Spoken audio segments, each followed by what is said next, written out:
Well, hello, and it's another legalities issue today.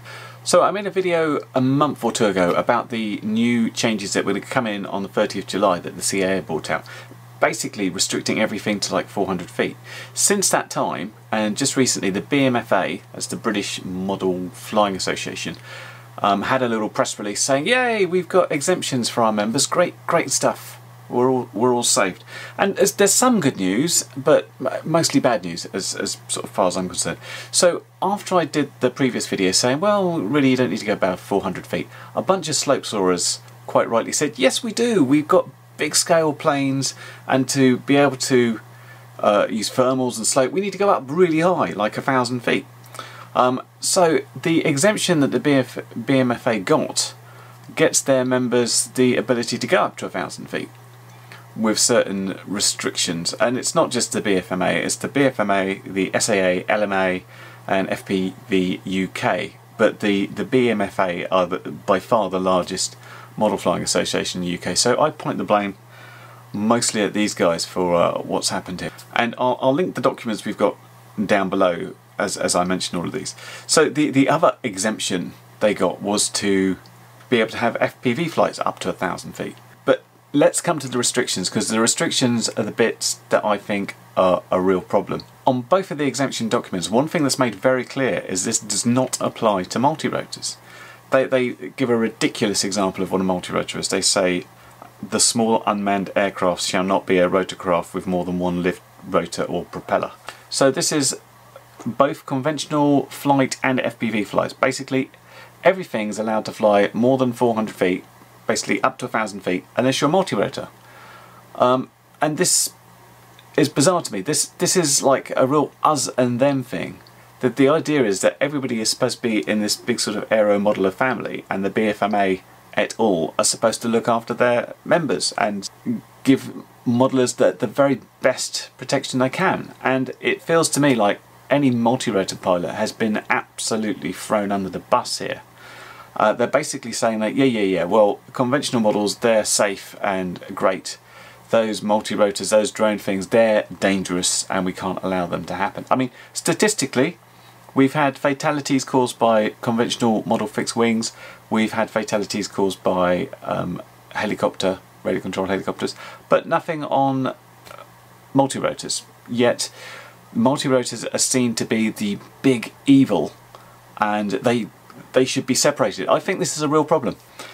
To be clear, I don't really want to take one of my little quads above 400 feet. I like skimming the ground at sort of 6 inches or whatever, like most people do.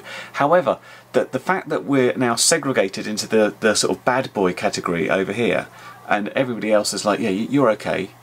You know, ignore the fact that, like, you know, a 700 size heli is basically spinning carbon blades of death which will decapitate people. Nonsensical. I don't get it, apart from the fact it's this horrible spiral of press says they're bad, therefore the public says they're bad, therefore the CAA have to respond to public fears that have been brought about through nonsense and say, oh yeah, we're not having these multirotors going up high and stuff. I mean, there's some other really stupid stuff in the docs as well. For example, the FPV one says that the small unmanned aircraft, i.e. your fixed wing or heli, that you can now fly FPV up to 1,000 feet, must not have any automatic autonomous flight ability except for stabilisation. I mean, why? So you're allowing us to fly this thing higher away, but should it lose its control link, you'd prefer it to fall out of the sky rather than return to home kick in and it come back into range. I mean, I don't understand. I thought we were doing things for safety. Safety to me means it doesn't just fly off randomly. I mean, it says it can allow stabilisation, so what? It's like, off we go, miles away, as opposed to coming back round or falling out the sky and, you know, going you know where. When we talk about fixed wing or big gliders and stuff, even if their fail-safe is like, you know, even the fact it might add a little bit of turn and attempt to circle, there's still winds up there, it can go miles away, and they prefer to have that happen than some automated feature try and bring you back. I mean, return to home doesn't always work, but it's got more of a chance to coming home if you've got it than if you haven't, where it's just going to fall out of the sky and potentially get somebody. That's really stupid. Really, really stupid. Aside from the sort of autopilot idea, the very fact that multirotors, fixed and then fixed wing and heli are in two separate groups is really bad. I think this sets a really bad precedent, and it's going to be the fact that, oh yeah, those multirotors, they're in a separate category because they're bad and evil and we shouldn't do anything with them. They're supposed to be representing everybody fairly and equally. So what can we do about it? Like, if you're a member of one of these organisations, please write to them and say, hey, I fly multirotors responsibly and you throw me under the bus. Why are you lumping me in with this problem of which there's no sort of statistic issues about? If you're in a club and you've got some sort of club secretary, or I'm not in a club so I don't know what the term is, the club boss, ask him or her to represent you at a higher up meeting and say, this isn't fair, why has this happened? Put your money where your mouth is. If you just get insurance via the BMFA, choose an insurance somewhere else, because at the end of the day I believe these people care about money. The BMFA would, I think, be super happy if the only place that aero modelers could fly is in one of their fields that they owned, and they could negotiate, yeah, people can fly in circles around our field and that is it. It's like, oh yeah, membership money, everything. They just don't want people flying on their own terms in parks, in fields, in the countryside, in their own land even. So yeah, please write, complain, ask to be fairly represented, because as soon as we go down this split and it's one rule for these guys and one rule for the other, it sets it's going to be really bad, a really bad term. And unfortunately, if that wasn't enough, there is another drone legislation document brought out by the government, and again, link down below. So this is a consultation document. It lays out the vague ideas that the government are intending to do, and it kind of follows up with the thing I talked about a couple of months ago. So we've got these rules coming on the 1st of July, and then the next lot talking about next year, next August, where we're talking about registration, potential age restriction, all sorts of things like that. It is 97 pages long. It is not a particularly easy read, but it's worth going through, because on if you respond to it, basically it comes up every section or every paragraph they do, they ask a question about, do you think this is a good idea? Why do you think it's a good idea? Why do you think it's a bad idea? So the consultation period runs from the 26th of July, a few days ago, until the 17th of September, and they need all their consultation responses in by then. So I'd encourage you to take a look through. Some of it's depressing reading, but the more responses obviously they get from different people, hopefully the more they'll do about it. And I had to skim read through it last night because it was quite long. I'll have a full read through before I do the response, but I didn't like a lot of the stuff on it. They were talking about minimum age of drone operators. Well, why? It's kind of just putting more barriers in the way of people learning to fly responsibly. I mean, no 5-year-old's going to go out and buy his own, obviously, but the fact he wouldn't be allowed to own it, it would have to be a parent and he would be the operator. It's kind of shifting a responsibility in a legal term. But there was a whole stuff I didn't like about it. I mean, they bundle the small UAS, but in 250 to 20 kilograms range. I mean, that is such a wide range. Why not 250 to 2 kilograms?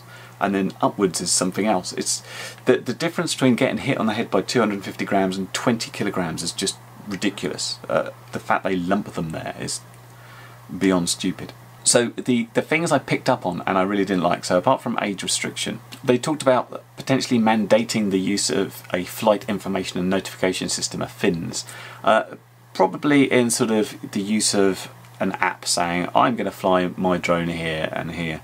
But they're talking about like on every flight. It's like, well, I want to go out with 20 lipos and fly around. I don't have a flight plan. I'm just going to be flying around. It all seems somewhat restrictive, and the problem with the FINS issue is the enforcement of it as well, which I'll come to in a second, because we've also got the police powers relating to drones, which I think are a really dodgy area from what they are going to be allowed to do. It kind of like the amount of possible powers they want to give the police is akin to sort of, you know, you're holding weapons and we should be allowed to search you and demand certain things from you at any point that we like. So they're talking about potentially fixed penalty notices if you haven't registered a drone or you're not carrying the registration. I mean, they're talking in their registration about, it sounds like they're hinting at a single registration for a person and then some sort of ID badge on every single thing you own. And if that's not put out there, that you know, you could get fined. And if they're using the fin system, if the police turn up, they will demand that you show them your flight plan or your permission to fly there, and if you haven't done it, that's a potential fine as well. So they would be allowed to demand your drone operator registration, your remote pilot acknowledgement of competency, the FINS plan if they choose to implement that. They'll be allowed to ask for all your details. They'll be allowed to make you land your craft. They'd be enter and search your premises with a warrant where there is a reasonable suspicion that there is a drone and or has been involved in some sort of activity. I mean, that's very worrying and very sweeping. They'll also be able to seize and retain drones that they think may have been involved in this, or any data from it that may be. I mean, that goes to sort of computers and memory cards and cameras and everything. Stop and search powers. Turn out your pockets, let's see your drones, open your car, let's see if you've got drones in there. It's too much sweeping power. Are the police going to get special training? Are they going to be able to look up at the sky and say, that looks like it's greater than 400 feet. I require you to come down, I'm going to seize all your drones and all your stuff, and I'm going to treat you like a criminal while I investigate this, because I don't have an awful lot of the faith in the police actually being able to carry out this stuff reasonably. There's often a lot of come on, move along, you're causing a problem here, where people are acting completely legally and in their rights. But have a full read through, and please try and do the response as I'll be doing, and talk about what is good and what's bad, because at the end of the day everybody wants safety, but we don't want these huge restrictions put on us for no reason. I mean, we've said it loads of times before. There's a difference between safety and what they're doing.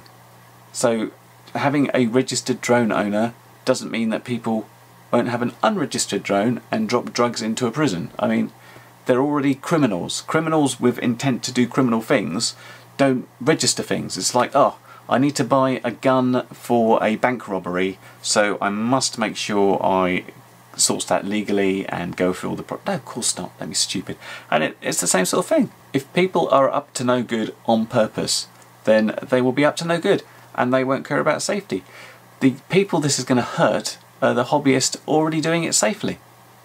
They make this big song and dance about, oh yeah, drones are so important, they're going to be a major technological and financial imperative that we have to get right for the UK, and then they say nobody can use them. Again, this feels like the sub 500 feet space is being cleared of hobbyists, so the likes of Amazon and Google can pay the big bucks to the CAA, the government and the like, and claim that space for themselves, trying to shove us into tiny little horrible BMFA fields where we can fly in circles at 10 feet off the ground. All somewhat depressing. Unless you are a sloper, you can now go to 1,000 feet. Hooray.